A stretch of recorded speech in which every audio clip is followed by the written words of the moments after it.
Hi everyone! Magandang araw sa inyong lahat at welcome sa Kasaysayan Natin To, ang podcast kung saan pinag-uusapan natin ang mga ideya at paninindigan tungkol sa ating kasaysayan bilang mga Pilipino. Ako nga pala si Janine at ngayong episode medyo mabigat pero sobrang interesting ang pag-uusapan natin. Sige, so let's talk about pantayong pananaw. Isang konsepto sa kasaysayan na binuo ni Dr. Zeus A. Salazar na kilala bilang ama ng makabansang historiografiya dito sa Pilipinas. At ayon kay Dr. Salazar, matagal ng problema sa ating pag-aaral ng history ang katotohanang madalas itong kinikwento mula sa perspective ng mga foreigners o mga dayuhan. Halimbawa na lang yung mga Spanish, Amerikano, elitista.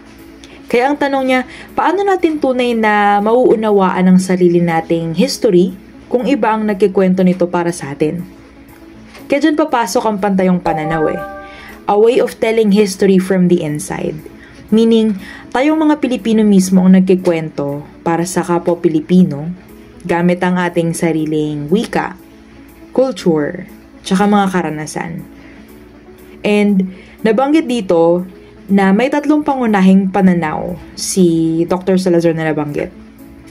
So I'm gonna go with the first, Una yung pantayo or pantayo.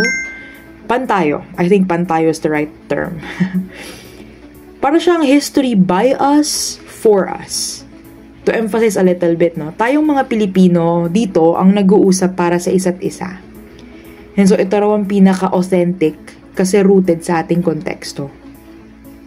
Yung pangalawa naman, to make it more clear, is yung pangkami.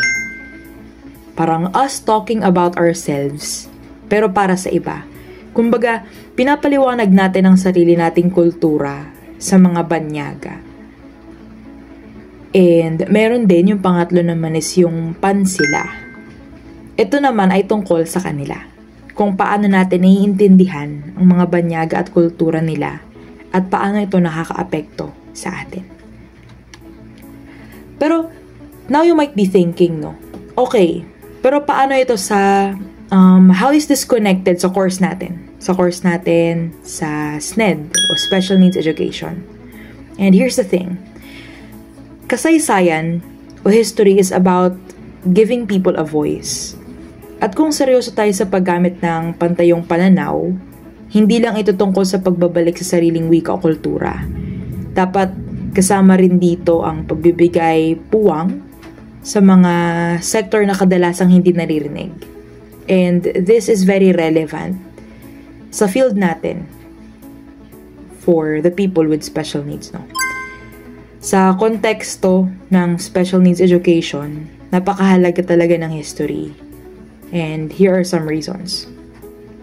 So, madalas hindi visible sa kasaysayan ang mga may special needs. Ang representation din nila ay hindi lang para sa media o entertainment, pero pati talaga sa history kailangan sila ay kasama. Sa pag-aaral ng history, kasama sila kasi we promote inclusion, awareness, tsaka empowerment. Sabi nga, history becomes a tool to recognize identity and dignity. And I completely agree with that.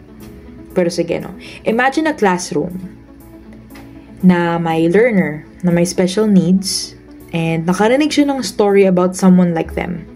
And sobrang empowering kaya nun. I feel like they would feel recognized. And that's what inclusive history looks like, They get to relate with someone and they feel recognized. They feel that they could make a difference as much as the other person did. 'Di ba? At syempre, kung pinag-uusapan natin ang tunay na kasaysayan, dapat aware din tayo sa threats tulad ng historical distortion. Sa dami ng fake news at revisionism ngayon, grabe, kailangan natin ng disiplina sa pagsusuri ng impormasyon. 'Di ba? May technique nga na inintroduce ang UP Department of History na tinatawag na SURI. SURI. So una daw, to avoid yung historical distortion or to combat this, una ay suriin ang pinagmulan. Sino ba yung may akda? Totoo ba ang source? Sino bang gumawa nito? That's one. Second thing, ugnayin sa iba pang sanggunian. Huwag lang isa ang babasehan mo. Hanap ka ng 2 to 3 na independent references. That makes a difference talaga. And speaking of reference, yun yung R. Record at reference. Make sure na ayusin mo yung citations. Huwag lang basta mag-copy-paste. And the last thing is isa lokal. Gamitin ng wika at kultura ng sariling komunidad sa pagpapaliwanag. Diba sa simpleng paraan, pwede tayong makaiwas sa maling kaalaman at maging responsible sa information na kinakalat natin. This is something that we all can do. And, sabi nga ni Salazar, ang kasaysayan ay hindi lamang nakaraan. Ito ang foundation ng ating pagkatao, kaya nararapat lang na atin itong pangalagaan. And I hope na you get an idea of what the gist of his message really is about.